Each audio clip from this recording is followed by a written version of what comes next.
जो व्यक्ति भारत के संविधान के प्रति इतनी आस्था रखता हो, उसके बारे में चुनाव में प्रचार किया। और कांग्रेस पार्टी को देखिए, हम लोग भी बहुत से मामलों में डिफेंसिव हो जाते हैं। डिफेंसिव होने की जरूरत नहीं है, इसलिए कि इनको संविधान की चर्चा करने का हक नहीं है। आप सब लोग, हम लोग तो भुक्तभोगी हैं, मेरे जैसा तो व्यक्ति भुक्तभोगी है।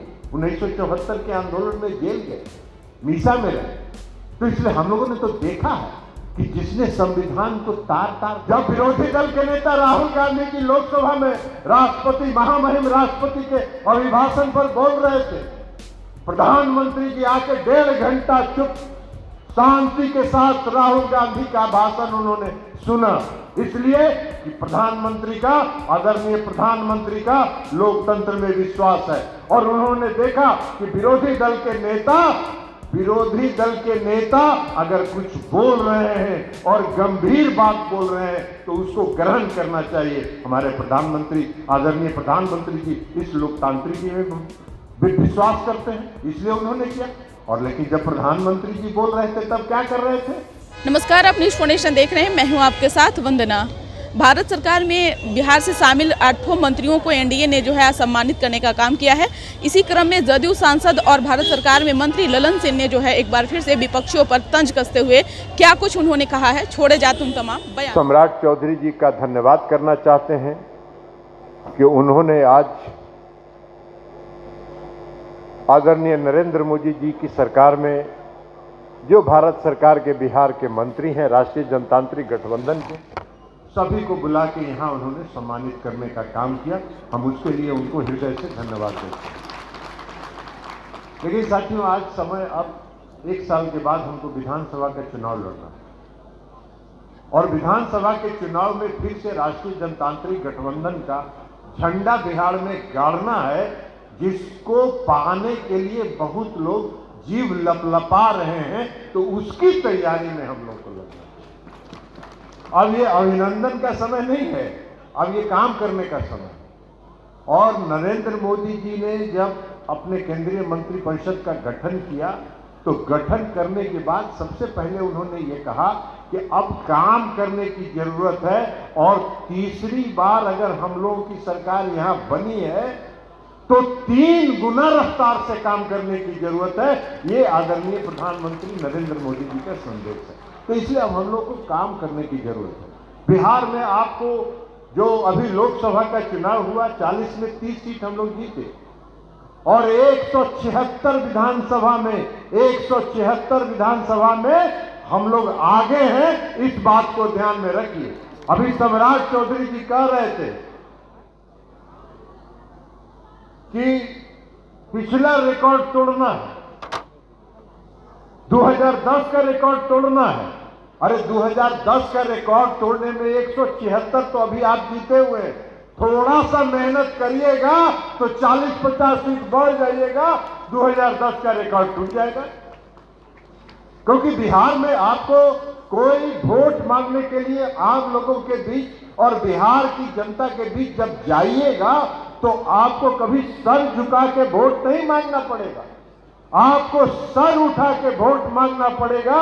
इसलिए कि बिहार में माननीय मुख्यमंत्री श्री नीतीश कुमार जी के नेतृत्व में लगातार जो एनडीए गठबंधन की सरकार चल रही है, उसने जो काम किया है और देश के प्रधानमंत्री आदरणीय नरेंद्र मोदी जी ने जो देश के विकास के लिए काम किया है, उसके लिए आपको सीना चौड़ा होकर और सर उठा के वोट मांगने की जरूरत है। और कोई आपको जो वोट नहीं भी देगा, जो वोट हमको नहीं भी देगा, वह भी आपकी आलोचना नहीं करेगा, इतना तो निश्चित जानिए। होता है कई जगह चुनाव में होता है, कोई पार्टी के समर्थक हैं, वो वोट नहीं भी देंगे, लेकिन आपके खिलाफ बोलने का उनके पास कोई शब्द नहीं है। ये हम आपसे आग्रह करेंगे। तो इसलिए इस अभिनंदन समारोह को हम लोग संकल्प समारोह के रूप में मनाए कि 2025 हम लोगों को 2010 का रिकॉर्ड तोड़ के आगे बढ़ के बिहार में फिर से एनडीए गठबंधन की सरकार बनानी।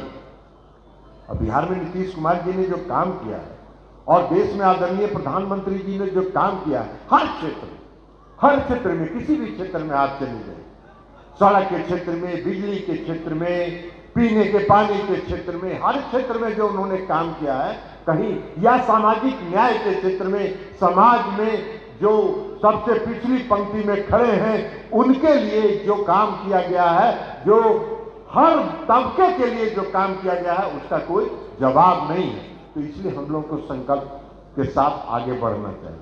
अब बाकी आप लोगों ने देखा है, हम आप सभी से आग्रह करें, आज देखिए चुनाव में, पूरे लोकसभा के चुनाव में कांग्रेस पार्टी के जो नेता राहुल गांधी क्या प्रचार कर रहे हैं।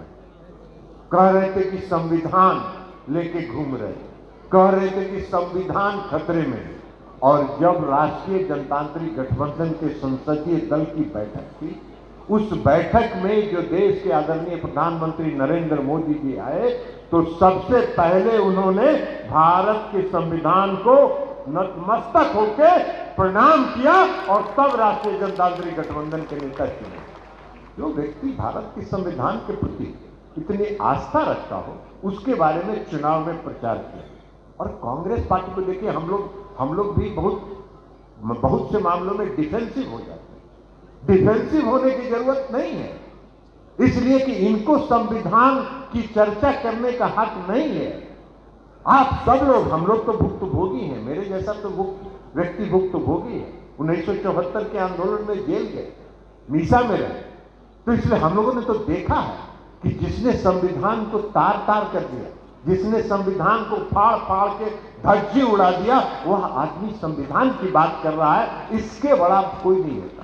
जब 1975 में इमरजेंसी लागू हुआ था, आप में से बहुत लोगों ने उस इमरजेंसी का काल देखा होगा, लेकिन जो नौजवान हैं, जो अभी की पीढ़ी के लोग हैं, उन्होंने इमरजेंसी नहीं देखा।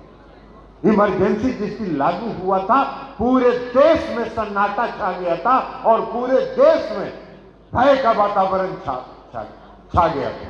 प्रेस को आजादी नहीं थी, प्रेस को आजादी नहीं थी। मीसा को में जिसको पकड़ के बंद करते थे, उनमें उसको रिव्यू करने का, उसकी समीक्षा करने का जो कोर्ट को अधिकार था, उसका अधिकार छीन लिया गया। सब लोगों के मुंह पर ताला लगा दिया गया। फंडामेंटल राइट जो आम जनता का है, बोलने की ताकत, शक्ति, उसको बंद कर दिया गया। और संविधान को, जो 5 साल के लिए चुनाव होता है लोकसभा और विधानसभा का, संविधान में संशोधन करके 6 साल का उसको कार्यकाल कर दिया गया। ये तो संविधान की धज्जी उड़ाने, जो श्रीमती इंदिरा गांधी के समय में इमरजेंसी जो लगा, वो संविधान के काले अक्षरों में लिखा जाएगा। तो इसलिए आप साथियों, हम आपसे भी आग्रह करें, आप सभी लोग सोशल मीडिया से जुड़े हुए हैं, लगातार कांग्रेस पर हमला करिए कि कांग्रेस पार्टी को संविधान की चर्चा करने का कोई हक। जब विरोधी दल के नेता राहुल गांधी की लोकसभा में राष्ट्रपति, महामहिम राष्ट्रपति के अभिभाषण पर बोल रहे थे, प्रधानमंत्री जी आके 1.5 घंटा चुप शांति के साथ राहुल गांधी का भाषण उन्होंने सुना, इसलिए कि प्रधानमंत्री का, आदरणीय प्रधानमंत्री का लोकतंत्र में विश्वास है। और उन्होंने देखा कि विरोधी दल के नेता अगर कुछ बोल रहे हैं और गंभीर बात बोल रहे हैं, तो उसको ग्रहण करना चाहिए। हमारे प्रधानमंत्री, आदरणीय प्रधानमंत्री जी इस लोकतांत्रिकी में विश्वास करते हैं, इसलिए उन्होंने किया। और लेकिन जब प्रधानमंत्री जी बोल रहे थे, तब क्या कर रहे थे? प्रधानमंत्री विरोधी दल का भाषण सुने, विरोधी दल के नेता का भाषण सुने, लेकिन विरोधी दल प्रधानमंत्री की बात सुनने के लिए तैयार नहीं है, इसलिए कि वो अहंकार में है। 99 जीत गए। अरे लूडो खेले हैं आप लोग? लूडो खेलते हैं तो 99 पर जब सांप काटता है तो सीधे 1 पर गिरता है, इनको पता ही नहीं है कि लूडो का खेल है। प्रधानमंत्री जी गंभीरता से काम करते हैं और आप उच्च श्रृंखलता से लोकतंत्र को तार तार करने का काम करते हैं। तो इसलिए साथी, हम सबों को कोई डिफेंसिव होने की जरूरत नहीं है। हम सबको आक्रामक होके 2025 की तैयारी करनी है। और फिर से बिहार में नीतीश कुमार जी के नेतृत्व में हम सब चुनाव लड़ेंगे और फिर से बिहार में परचम लहराना है और 2010 का जो हमारा लक्ष्य था उसको आगे पार करना है। यही आग्रह और विनती करते हुए पुनः हम सम्राट चौधरी जी को धन्यवाद देते हैं। और एक नाम हम छूट गए, हमारे छोटे भाई भूल गए, हम इनका नाम तो यही हमको चिट्ठा दिए थे, इसलिए इनका नम्मा उसमें नहीं था। हमारे विजय सिन्हा जी जो माननीय उप मुख्यमंत्री जी हैं, उनका भी हम स्वागत अभिनंदन करते हुए अपनी बात समाप्त करते हैं। बहुत बहुत धन्यवाद।